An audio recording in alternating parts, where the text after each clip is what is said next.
America వెళ్ళుంటే ఎంత బాగుండేదో. ఎంచక్కా luxury life enjoy చేస్తుండేదాన్ని. మా ఫ్రెండ్స్ చాలామంది యూఎస్‌లోనే ఉంటారు. వెకేషన్స్‌కి ఇక్కడికి పోతున్నాం, అక్కడికి పోతున్నాం అని చెప్పేసి ఎప్పుడు చూసినా తిరుగుతూనే ఉంటారు. మస్తు ఎంజాయ్ చేస్తారు.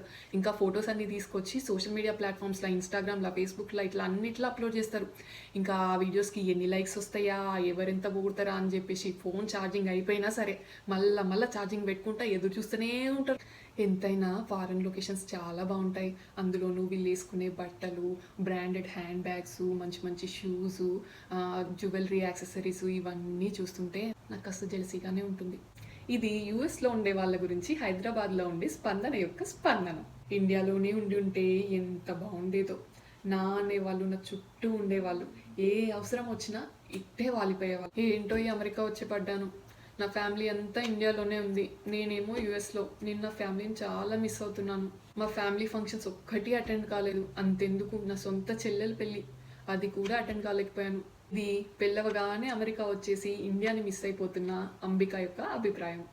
ఇలా ఇండియాలో ఉన్న వాళ్ళు యూఎస్ వెళ్ళుంటే బాగుండేదని, యూఎస్ వచ్చిన వాళ్ళు ఇండియాలోనే సెటిల్ అయి ఉంటే బాగుండేదని అనుకుంటూ ఉంటారు. సో అసలు యూఎస్ లైఫ్ స్టైల్కి ఇండియన్ లైఫ్ స్టైల్కి ఏంటి డిఫరెన్స్? ఎందుకు ఇండియాలో ఉండేవాళ్ళు యూఎస్ రావడానికి ఇష్టపడతారు, యూఎస్లో ఉండేవాళ్ళు ఎప్పటికైనా మేము ఇండియాలో వెళ్ళి సెటిల్ అవుతాం అనే ఆశతో బతుకుతూ ఉంటారు?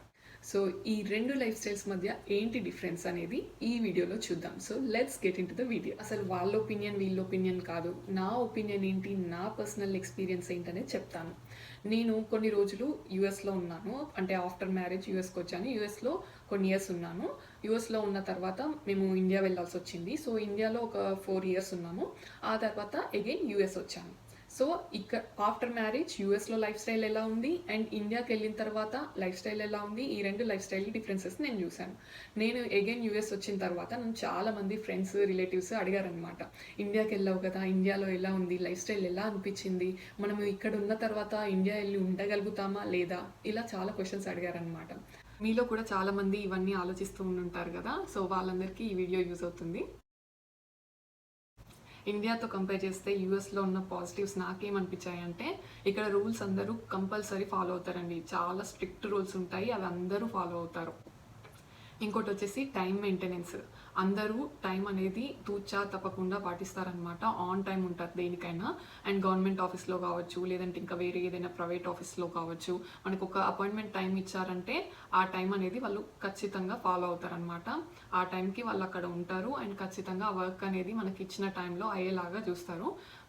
అది నాకు బాగా నచ్చింది. సెకండ్, ఇక్కడ డ్రైవింగ్ అనేది ఇండియాతో కంపేర్ చేస్తే ఈజీగా ఉంటుందండి. నెంబర్ ఆఫ్ లేన్స్ అనేవి ఎక్కువగా ఉంటాయి అండ్ అందరూ రూల్స్ ఫాలో అవుతూ చక్కగా ఎవరి లైన్లో వాళ్ళు వెళ్తూ ఉంటారు. సో డ్రైవింగ్ అనేది ఇండియాతో కంపేర్ చేస్తే ఇక్కడ చాలా బాగుంటుంది అండ్ ట్రాఫిక్ కూడా కొంచెం తక్కువనే చెప్పొచ్చు. యుఎస్లో ఇద్దరు మనుషులు ఒకరికొకరు ఎదురుపడ్డారంటే వాళ్ళు తప్పకుండా పలకరించుకుంటారు. మనకి ఇండియాలో అయితే చూసి చూడనట్టు అలా వెళ్ళిపోతారు కదా, ఇక్కడ అలా ఉండదు. ఆ మనిషి మనకు తెలుసా తెలియదా, కొత్తనా పాతనా అలా ఏమీ ఉండదు.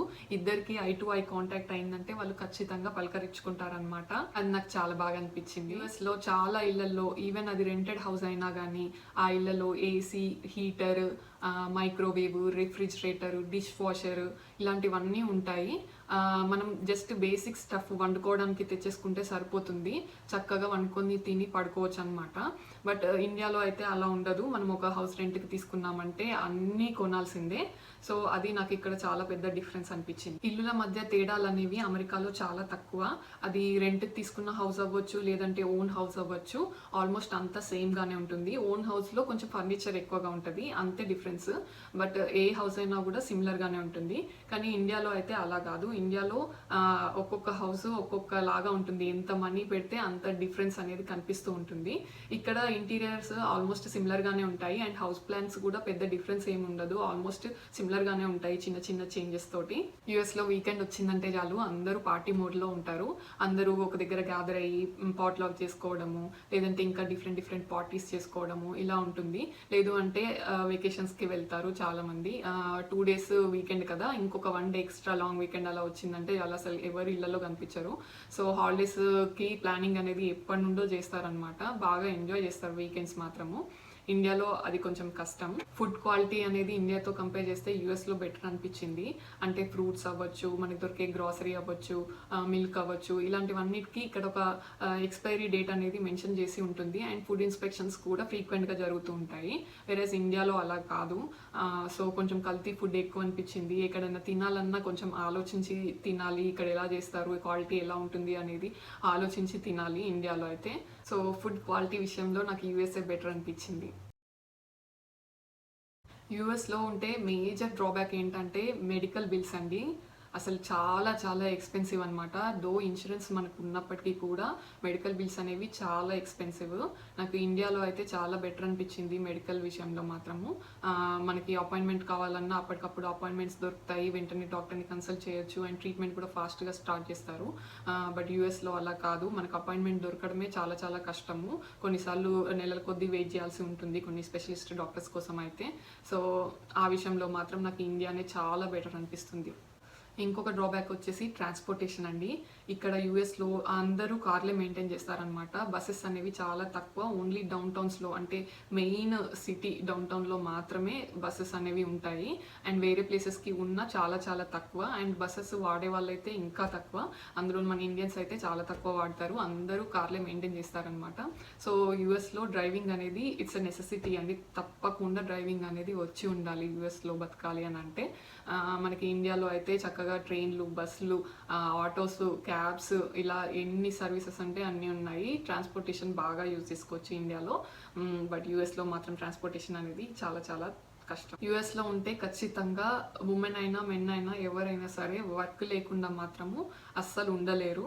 ఎందుకంటే చాలా లోన్లీగా, చాలా బోర్గా ఉంటుంది. వీకెండ్ ఎంత పార్టీలు చేసుకున్నా ఎలా ఉన్నా కూడా వీక్ డేస్ అంటే మండే టు ఫ్రైడే మాత్రం వర్క్ లేకుంటే చాలా బోర్ కొట్టి చాలా లోన్లీగా అనిపిస్తుంది. అంటే పక్కన మనుషులు ఎవరు ఉండరు. అంటే మనకి ఇండియాలో అయితే పక్కింటి వాళ్ళు, ఎదురింటి వాళ్ళు, అలా ఎవరో ఒకరు కనిపిస్తూ ఉంటారు. రోడ్ మీద వాళ్ళు వీళ్ళు వెళ్తూ ఉంటారు, ఎవరో ఒకరు తెలిసిన వాళ్ళు కనిపిస్తారు, అలా ఉంటుంది.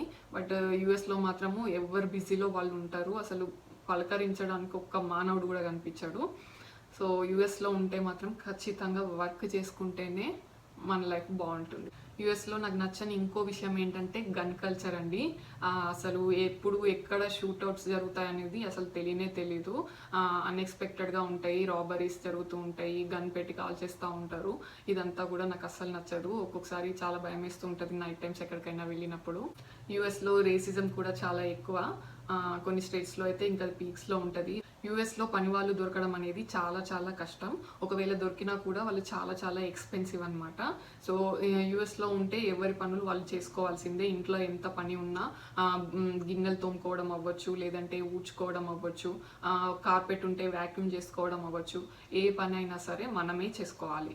ఇంట్లో వస్తువులు ఏమన్నా పాడైపోతే వాటి సర్వీసింగ్కి వచ్చినా, లేదంటే ఏమన్నా రిపేర్ చేయించాలనుకున్నా కూడా చాలా చాలా ఎక్స్పెన్సివ్.